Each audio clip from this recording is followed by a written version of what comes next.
नमस्कार। मैं सुनीता कथा मंथन में आप सबका स्वागत करती हूँ। कथा मंथन में आज सुनिए त्याग पत्र का तीसरा अध्याय। लेखक जैनेन्द्र कुमार। अगर आप हमारी अन्य कहानियाँ तथा अन्य उपन्यास सुनना चाहते हैं, उसका लिंक मैं आपको डिस्क्रिप्शन बॉक्स में दे दूँगी। साथ ही साथ हिंदी हॉरर स्टोरीज़ का भी लिंक डिस्क्रिप्शन बॉक्स में है, आप वहाँ जाकर के चेक कर सकते हैं। इसके अलावा आई बटन एंड स्क्रीन में भी कई लेखकों की कहानियों का लिंक दिया हुआ है, आप वहां जाकर के चेक कर सकते हैं। और किसी भी लेखक की कहानी आप हमारी प्लेलिस्ट में से प्राप्त कर सकते हैं। आप होम बटन के पास ही प्लेलिस्ट बटन है, वीडियो के पास चैनल पेज पर आप चेक कर सकते हैं। तो चलिए शुरू करते हैं आगे की कहानी। दर्द बढ़ता ही जा रहा था और तीसरा पहर होते होते छटपटाने की भी नौबत आ गई, लेकिन वह अकेली पड़ी रही, किसी को पास नहीं बुलाया।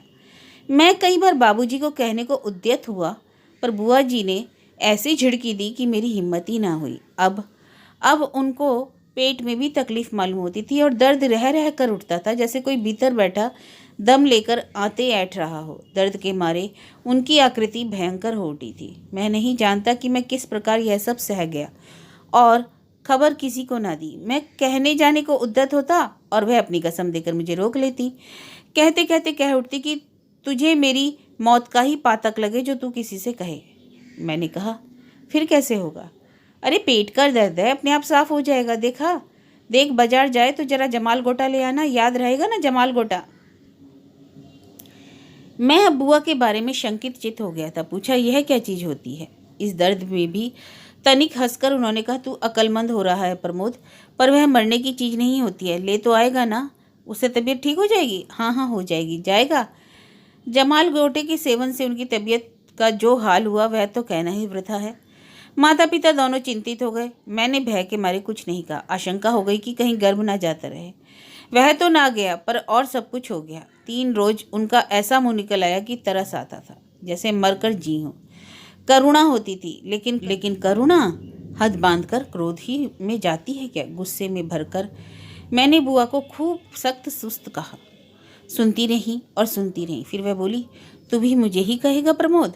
और नहीं तो किसे कहूँगा? अच्छा तू भी कह ले। बुआ ने कुछ ऐसे भाव से यह बात कही कि मेरा काठिन्य अपने में ही कुंठित हो गया।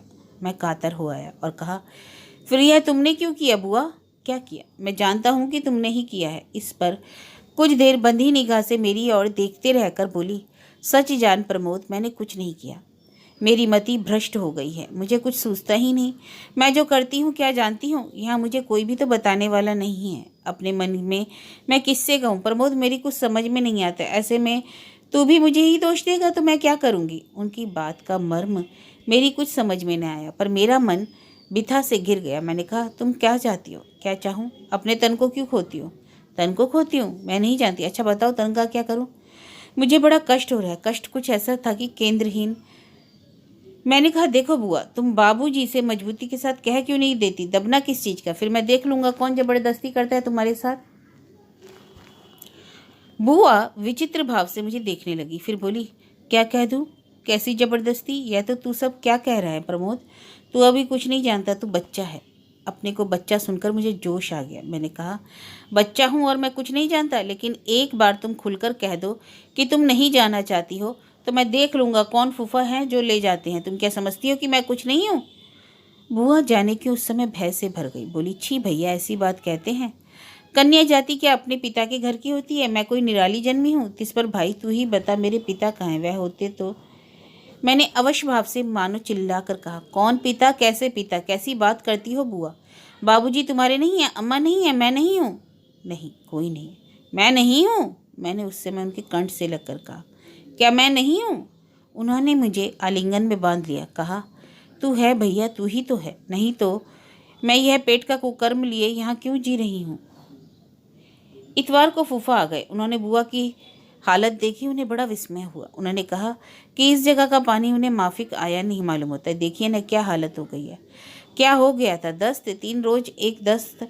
क्या? उफ, डॉक्टर कौन था? यह जगह क्या है कि डॉक्टर भी सलीके के नहीं मिल सकते? जिले के सिविल सर्जन? फूफा परेशानी में अधीर थे। बुआ की अवस्था पर उनकी आलोचना उनके मन की व्यग्रता और चिंता प्रकट करती थी। मेरे सामने उन्होंने बाबूजी को कहा कि ऐसी हालत में मुझे तार क्यों नहीं दिया गया, मैं सब बंदोबस्त कर देता।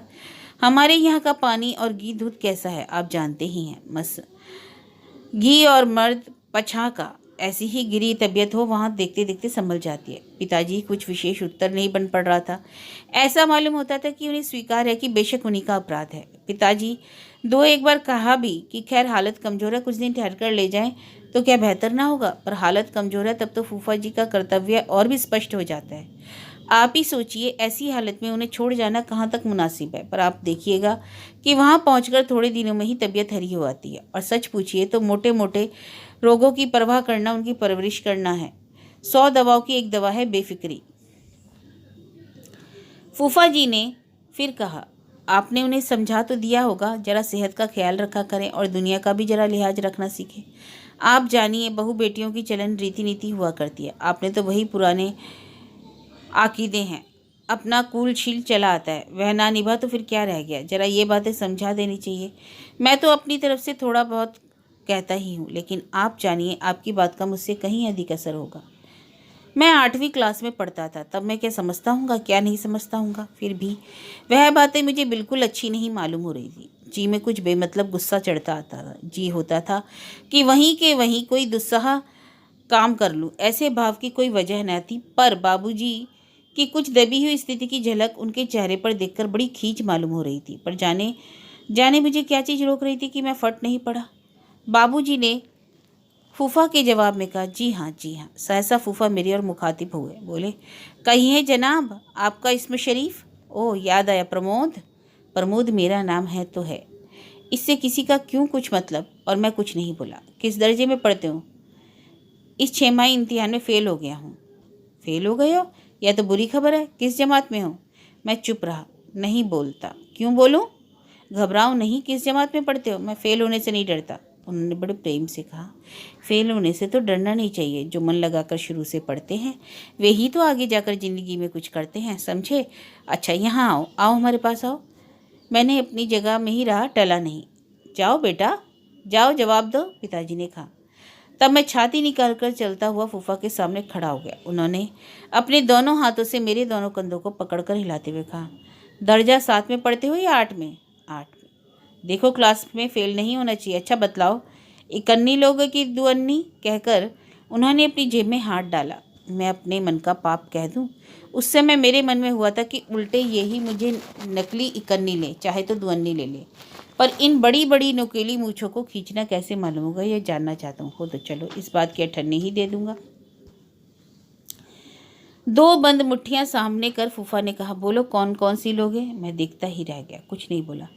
जल्दी बतलाओ, नहीं तो दोनों का माल उड़ जाएगा और फिर ताकते रह जाओगे। मुझको बहुत बुरा मालूम हो रहा था। मैंने कहा, आपको चाहिए तो 2 अन्नी मैं आपको दे सकता हूँ। सुनकर झेप के साथ वह हो करके हंस पड़े। उनकी हंसी की कृत्रिमता और झेप देख मुझे गर्व हुआ। मैंने कहा, मैं 8वें दर्जे में पढ़ता हूँ और इस इम्तिहान में अव्वल आया हूँ। फूफा इस पर भी हंसे।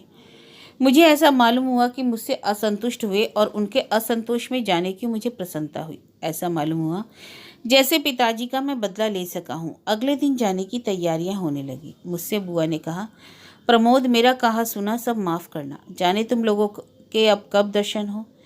मैंने तय किया था कि बुआ के लिए मुझे मजबूत बनना होगा, पर बुआ के सामने मेरी मजबूती सब टूट जाती थी। बुआ जी की यह बात सुनकर मेरा चित्त विहल हो आया।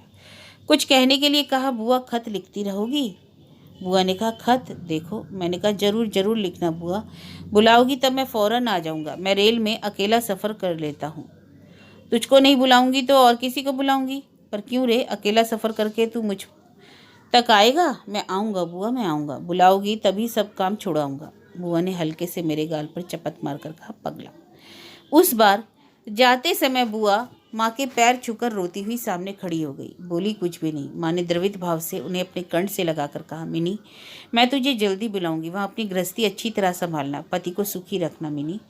माँ ने गदगद कंठ से भांति भांति के आशीर्वाद और वचन कहे। बुआ मस्तक झुकाकर मानो सब झेलती रहीं। पतिव्रता रहने, पूतों फलने, बड़ा अभागिन बनने और आदि के आशीर्वाद उन्होंने ऐसे प्रणत भाव से किए कि मानो उनके नीचे वह गड़कर मर भी जाए तो धन्य हो जाए। नहीं तो पिताजी के सामने बुआ फूट फूट कर रोने लगी। पिताजी ने झट रुमाल निकालकर चेहरे को बार बार पोंछा, निरर्थक भाव से जल्दी जल्दी कहा, क्या है क्या है, कुछ नहीं कुछ नहीं, रो मत रो मत, रोते हैं क्या। और कहते कहते हठात वह बुआ के सामने से दूर चले गए और साथ जाने वाली गठरी पोठरी बस्त बिस्तर गिनने और बतलाने और उठवाने में लग गए। ऐसे कि बस बहुत ही काम है, हमें फुर्सत कहाँ रखी है। मैंने प्रण किया था कि मैं नहीं रोऊंगा नहीं रोऊंगा। मैं नहीं रोया और नहीं रोया। मुझे बेहद गुस्सा मालूम होता था कि मैं क्यों कुछ उत्पात नहीं किए डाल रहा हूँ। मेरे मन में हो रहा है कि कोई मुझसे झगड़ता क्यों नहीं है।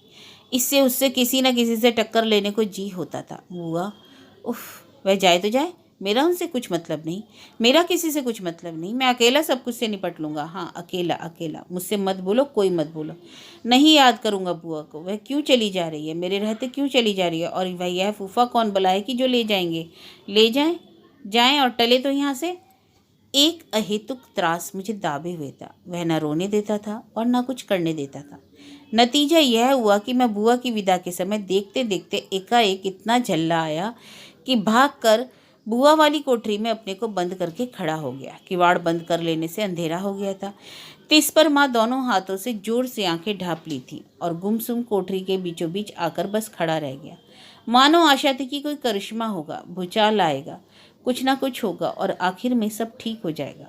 वहाँ खड़े खड़े चाहता था कि सांस रोक लूँ, बेजान हो जाऊँ, एकदम रहूँ ही नहीं, कि इतने में इधर से उधर झपटती हुई माँ की गदगंड की गुहार आई, प्रमोद प्रमोद कहाँ है। मैं नहीं बोला। प्रमोद नहीं है, मैं प्रमोद को नहीं जानता। नहीं जानता कौन है प्रमोद, नहीं जानता। अरे प्रमोद, ओ भैया प्रमोद। माँ की वाणी ऐसी थी कि मुझसे सहा नहीं गया। मैंने अपनी ही जगह से चीखकर कहा, क्या है, नहीं सुनता। कहाँ है रे तू, तेरी बुआ बुला रही है। मैं कोठरी के बाहर निकल आया। बोला न चाला, जोड़ी की ओर बंधे भाव से बढ़ता चला। बाहर आकर देखता हूँ कि सब तैयार हैं और फूफा जी कह रहे हैं, जल्दी करो भाई। बुआ खड़ी है, मुंह पर घूंघट। क्या मेरी ही राह देखती है। मैंने पास आकर कहा, बुआ। वह झपट कर मेरे गले से लग गई और ऊंची आवाज़ में रो उठी। फूफा जी ने कहा, रेल का वक्त हो रहा है, अब चलो। मैं उन्हें कंधे से लगी लगी मोटर तक ले आया। फूफा ने बाबूजी को प्रणाम किया और मोटर में बैठ गए। मोटर में घर घर की आवाज़ हुई। फूफा ने सामोद भाव से कहा, प्रमोद साहब आदाब बढ़ जाए। मैं मानो घूंट पीता हुआ खड़ा रहा। मैं अब सांस लूँगा, बहुत कह चुका। मेरा मन दर्द से भरा हुआ है। यूँ तो यह कहानी आरंभ की है तो पूरी भी करनी ही होगी। जीना एक बार शुरू करके मौत आकर छुट्टी ना दे दे तब तक जीना ही होता है। बीच में छुट्टी कहा, पर मैं जरा सांस लेना चाहता हूँ। बहुत कुछ इस दुनिया में हो रहा है, वह वैसा ही क्यों होता है, अन्यथा क्यों नहीं होता। इसका उत्तर क्या है। नियति लेखबंदी है, एक भी अक्षर उसका वहाँ से यहाँ न होगा। यह वह बदलता नहीं और बदलेगा नहीं, पर विधि का वह लेख किस विधाता ने बनाया है, उसमें क्या प्रयोजन है, यह भी पूछकर कभी जानने की इच्छा की जा सकती है या नहीं। शायद नहीं। ज्ञानी जन कह गए हैं कि परम कल्याणम ही इस सृष्टि में अपनी परम लीला का विस्तार कर रहा है। मैं मान लेता हूँ कि ऐसा ही है, ना मानूँ तो जीऊँ कैसे। पर रह रह कर जी होता है कि पुकार कर कहूँ कि हे परम कल्याणम, तेरी कल्याणीय लीलाओं को मैं नहीं जानता हूँ। फिर भी रोने बिलखने की आवाज़ तो चारों ओर से मेरे कानों में आ रही है। लीला तेरी है, जीते मरते हम हैं। क्यों जीते हैं, क्यों मरते हैं। प्रश्न अनेक, उत्तर कोई नहीं। फिर भी उत्तर नीरव भाषा में सदा मुखरित है। भीतर उत्तर है, बाहर भी सब कहीं वही लिखा है। जो जानता है पढ़े, जो नहीं जानता है वैसा ही पढ़े, पर उसे छोड़े। कहे वह जो कहा जाता है, कहो कि जो है कर्म फल है। मैं अपनी व्यर्थ प्रतिष्ठा के दो पर बैठा हूँ। यह कृत्रिम है, क्षणिक है। हृदय कहाँ है, यज्ञ वहाँ कहाँ है। लेकिन वही सब कुछ मुझे ऊंचा उठाए है। ना मैं वकील रहा, मैं अब जज हूँ। लोगों को जेल फांसी देता हूँ, समाज में माननीय हूँ। इस सब के समाधान में चलो यही कहो कि यह कर्म फल है। लेकिन सच पूछो तो मेरा जी जानता है कि वह कैसे कर्मों का फल है। कामयाब वकालत और इस जज के इतने मोटे शरीर में क्या राई जितनी भी आत्मा है, मुझे इसमें बहुत संदेह है। मुझे मालूम होता है मैं अपने को खो सका हूँ, तभी सफल वकील और बड़ा जज बन सका हूँ। और वह मृणाल बुआ। लेकिन उस कहानी तो जब कहना होगा तभी कहूँगा। मेरा मन रह रहकर त्रास से भर जाता है। समाज की जिस मान्यता मैं ऊंचा उठ खड़ा हुआ हूँ, वह स्वयं किसके बलिदान पर खड़ी है। इस बात को जितना ही समझ कर देखता हूँ, उतना ही मन तिरस्कार और ग्लानि से घिर जाता है। पर क्या करूँ, सोचता हूँ उस समाज की नींव को कुरेदने से क्या कुछ हाथ आएगा? नींव ढीली हो जाएगी और ऐसे हाथ में आने वाला कुछ नहीं। और मैं सोच सोच कर रह जाता हूँ।